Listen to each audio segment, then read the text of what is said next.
शुक्रवार को ये 7 काम कभी मत करना, नहीं तो पूरा घर कंगाल हो जाएगा। घोर पाप लगता है।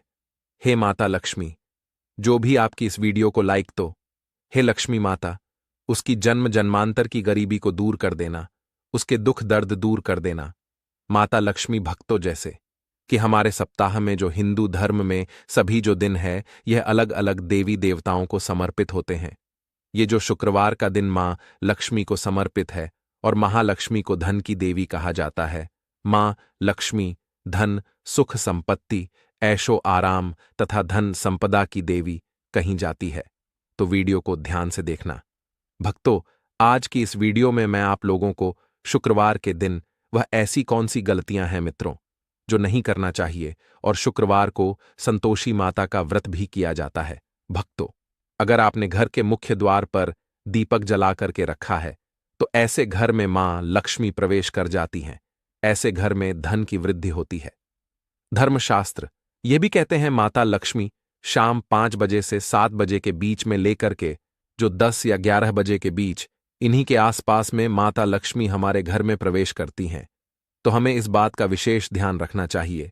हमें अपने घर के मुख्य द्वार पर कभी भी जूते चप्पल नहीं रखने चाहिए। भक्तों, झाड़ू नहीं रखनी चाहिए। अगर कोई व्यक्ति अपने घर के मुख्य द्वार पर सायंकाल के बाद माता लक्ष्मी हमारे घर में आती है शुक्रवार के दिन, तो अगर सायंकाल के समय में आप अपने घर के मुख्य द्वार पर अगर झाड़ू रख देते हैं या फिर चप्पल रख देते हैं तो माता लक्ष्मी तुरंत वापस लौट जाती है और माता लक्ष्मी क्रोधित अवस्था में लौटती है। और जिस घर में मां लक्ष्मी प्रवेश ना करें, ऐसे घर दरिद्र हो जाते हैं।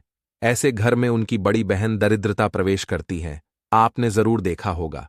भक्तों, सब मनुष्य अपने घर के मुख्य द्वार पर नींबू और जो हरी मिर्च होती हैं, ये टांग करके क्यों रखते हैं?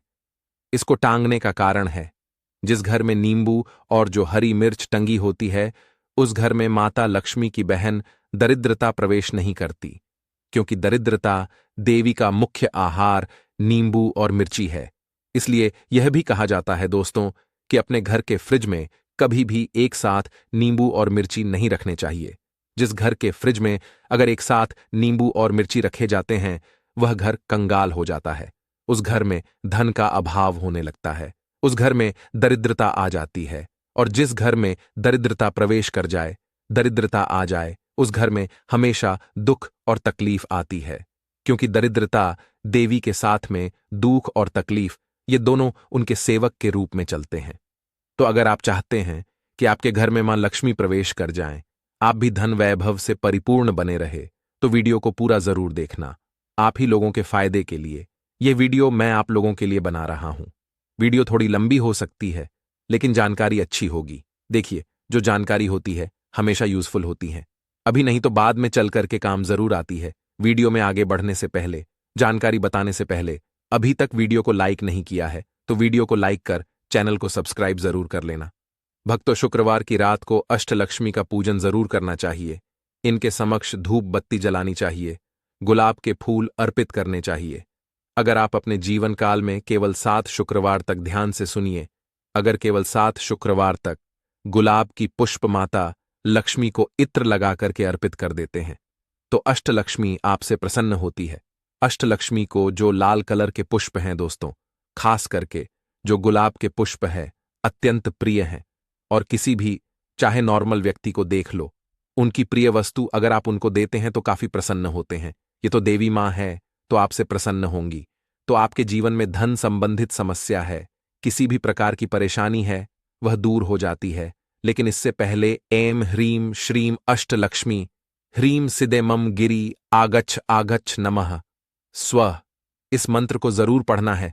भक्तों, ये मंत्र भी नहीं जानते तो हे माता लक्ष्मी, आप मेरे घर में प्रवेश कर जाएं, या फिर मैं धन संपत्ति प्राप्त करने के लिए आपको यह गुलाब के फूल चढ़ाता हूं, कह के चढ़ा सकते हैं। या फिर लक्ष्मी स्वागत करने के लिए हमारे धर्मशास्त्रों में जो प्राचीन किताब है उसमें भी लिखा हुआ है, जो 7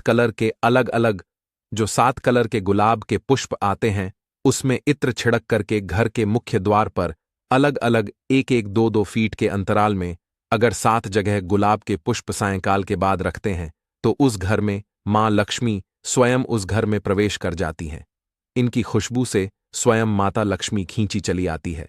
शुक्रवार के दिन कुछ कार्य है जिन्हें करने से बचना चाहिए, जैसे कि इस दिन खट्टा नहीं खाना चाहिए। अगर खट्टा खाते हैं तो आपकी जीवन में परेशानी आती है, क्योंकि जो शुक्रवार का दिन है माता संतोषी का होता है, इसलिए इस दिन खट्टे खाने का परहेज करना चाहिए। भक्तों, अगर आपने बहुत पहले माता संतोषी के व्रत किए हैं और आप सोच रहे हैं कि मैंने व्रत संपूर्ण कर लिए हैं, फिर भी आपको इस दिन खट्टे पदार्थ नहीं खाना चाहिए, क्योंकि आपकी भक्ति की डोर मां संतोषी से जुड़ चुकी होती है।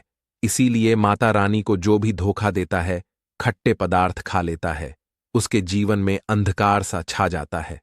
भक्तों, गरीबी, परेशानी, दरिद्रता उसके जीवन में प्रवेश कर जाती है। जो लोग माता संतोषी को मानते हैं, ऐसे व्यक्ति नहीं मानते तो खा सकते हैं, लेकिन इस दिन धर्मशास्त्र कहते हैं मीठा खाने का। अगर इस दिन मीठा खाते हैं तो आपको अच्छे लाभ मिलते हैं, अच्छे परिणाम मिलते हैं। मीठा खाना चाहिए। लेकिन जो लोग व्रत रखते हैं या व्रत पूरे होने के बाद छोड़ दिए हैं, उन्हें ना ही पानी पूरी खाना चाहिए भक्तों, और ना ही इमली की चटनी, आम की चटनी, आम का पन्ना, जिस जिस चीज में नींबू का रस पड़ता हो उसका भी परित्याग करना चाहिए। खासकर शुक्रवार के दिन धर्मशास्त्र कहते हैं सभी देवियों में मां संतोषी अत्यंत विनाश करने वाली और क्रोधी रहने वाली देवी हैं। इनका मन जितना कोमल है उससे कई गुना क्रोधित भी है। बस आप शुक्रवार को खट्टा मत खाना। माता आपको राजपद तक की प्राप्ति करा सकती है, करोड़पति महाधन बना सकती हैं। बड़े बड़े राजनेता, अभिनेता, बड़े बड़े उद्योगपति मां संतोषी की गुप्त तरीके से विधिवत पूजा करते हैं, क्योंकि सभी देवियों में सबसे जल्दी प्रसन्न होने वाली देवी हैं। मान संतोषी और क्रोधित भी जल्दी होती हैं। बस इस दिन खट्टा मत खाना, मीठा ही खाते रहना। आपकी नया पार लग जाएगी, काल भी आपका कुछ नहीं कर पाएगा। भक्तों, शुक्रवार के दिन किसी भी प्रकार की शरीर में अगर गंदगी है तो यह गंदगी बिल्कुल ही मत रखना। शुक्रवार के दिन इससे आकस्मिक दुर्घटना होने का खतरा रहता है। पिशाच या निशाचर के कर्म जो करते हैं, आप उससे दूर रहना है। जैसे आप मांस मदिरा खाते हैं, पिशाच और निशाचरों के ही कर्म कहे गए हैं।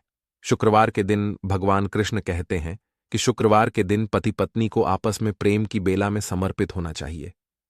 मित्रों, इस दिन जितना ज्यादा हो सके स्त्री को श्रृंगार करना चाहिए। इससे पति की आयु बढ़ती है। और पति से प्यार जरूर करें तथा पत्नी को पति प्यार इस दिन जरूर करें। भगवान विष्णु और माता लक्ष्मी की कृपा अवश्य प्राप्त होती है, क्योंकि स्वयं भगवान कृष्ण ने कहा है शुक्रवार को पति पत्नी को प्यार करना चाहिए और स्त्री को श्रृंगार आदि अवश्य करना चाहिए। ऐसे घर में धन लक्ष्मी की कृपा तथा अन्य धन की कोई कमी नहीं रहती। दोस्तों, चलिए मैं आप लोगों को बताना चाहूंगा। दोस्तों, शुक्रवार के दिन क्या करना चाहिए। इस दिन आप पानी में उचित मात्रा में दही और फिटकरी अगर डाल करके स्नान करते हैं तो किसी कारणवश अगर आपके शरीर में कोई रोग लग गया है, दोष लग गए हैं, वह दूर होते हैं। रात को सोने से पहले अपने में फिटकरी के पानी से कुल्ला करके अगर आप सोते हैं तो इसे भी अच्छा जो है धनदायक प्रयोग कहा गया है। मां लक्ष्मी की उपासना करना चाहते हैं दोस्तों, तो इस दिन जो है माता लक्ष्मी के लिए खीर बनाकर के खीर माता लक्ष्मी को चढ़ा सकते हैं, स्वयं खा सकते हैं। मोती की माला भी अति उत्तम कही गई है। शुक्रवार के दिन मोती की माला पहनने से हमारे जीवन में आकस्मिक परिवर्तन होता है। कहने का मतलब है अचानक ऐसा जीवन में परिवर्तन आ जाता है मित्रों, जिसकी आप कल्पना नहीं कर सकते।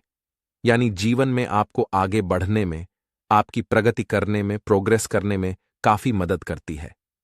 मैं कई बार बोल चुका हूं कि जो मोती की माला है, अगर इसे कोई व्यक्ति शुक्रवार के दिन धारण करता है तो मन हमेशा शांत रहता है। जिनका बीपी बढ़ जाता है, ऐसे व्यक्ति को मोती की माला जरूर धारण करनी चाहिए। बीपी बिल्कुल ही कंट्रोल में रहता है, गुस्से नहीं आने देता शरीर में। देखिए, जो माता लक्ष्मी का स्वभाव है, जो शुक्र का स्वभाव है, देखिए शुकदेव और जो माता लक्ष्मी है दोस्तों, दोनों को धनदायक कहा गया है। तो शुक्रवार के दिन जो शुक्रवार की जो प्रकृति है मृदु है, एकदम मीठी है, तो इस दिन लाल चंदन हमें लगाना चाहिए। नृत्य कला, गायन, संगीत, यह सब क्षेत्र से जुड़े जो भी कार्य करना चाहते हैं, इसी दिन आपको शुरुआत करना चाहिए। शुक्रवार को क्या करने से धन आता है भक्तों? तो ज्योतिष शास्त्र के अनुसार शुक्रवार के दिन माता लक्ष्मी को प्रसन्न करने के लिए सबसे पहले मां लक्ष्मी की पूजा अर्चना करनी चाहिए। चाहे इसके बाद लक्ष्मी सूक्त का पाठ या श्री सूक्त का पाठ या कनक धारा स्तोत्र का पाठ कर सकते हैं। इससे धन की बारिश होती है। कहने का मतलब है कि अगर आपके जीवन से माता लक्ष्मी नाराज हो चुकी है, आपके घर में धन आने के सभी मार्ग बंद हो चुके हैं, तो इसे अति उत्तम एवं ब्राह्मण उपाय बोला है। दोस्तों, आप में से अधिकतर ऐसे भी लोग हैं जो कि वीडियो को देखते हैं कि यह सब पाठ करने से, पूजा पाठ करने से कुछ नहीं होता। अरे, अगर आप सही तरीके से देवी देवताओं की पूजा पाठ करते हैं, जिनके प्रति आपकी आस्था है, आप बिल्कुल ही श्री सक्ता का पाठ करें, मित्रों कनक धारा स्तोत्र का पाठ करें, लक्ष्मी माता के लिए प्रसन्न करने के लिए उनके 1000 नाम का पाठ करें। नित्य मित्रों, आपको करना है। प्रत्येक शुक्रवार को अगर आप श्री सूक्त का पाठ करते हैं तो बुरी शक्ति भी है। यह ब्रह्मांड ऐसे ही नहीं चलता। बस मन में सच्ची आस्था रखें। आपकी भी पुकार ईश्वर अवश्य सुनेगा। थकना नहीं, हारना नहीं, बस लगन और आस्था ईश्वर में बनाए रखें, आपका बेड़ा पार हो जाएगा। दोस्तों, गरीबी का मतलब है कि आपके जीवन में जो चल रही पैसों की समस्या है, किसी भी प्रकार की समस्या हो, समस्या समाप्त हो जाएगी। मेहनत तो आपको करनी पड़ेगी दोस्तों, लेकिन अगर आप पूजा पाठ करते हैं, स्तोत्र का पाठ करना शुरू कर देते हैं, एक निश्चित आपको मात्रा तैयार कर लेनी है कि मैं इतना पाठ करूंगा श्री सक्ता का। जैसे कि 21 है, 11 है, 100 है। इस प्रकार पाठ का संकल्प लेना हो सकता है भक्तों, और भी फल का होता है। अच्छी मेहनत के साथ साथ ईश्वर का साथ भी हमें जपना चाहिए। सारी समस्या से छुटकारा चाहते हैं तो आपको यह शुक्रवार के दिन वाला उपाय करना है। आपको माता लक्ष्मी ज्वालामुखी से भी निकाल देंगी। मां, वीडियो अच्छी लगी हो तो एक लाइक करके चैनल सब्सक्राइब कर लेना। जय माता लक्ष्मी। धन्यवाद।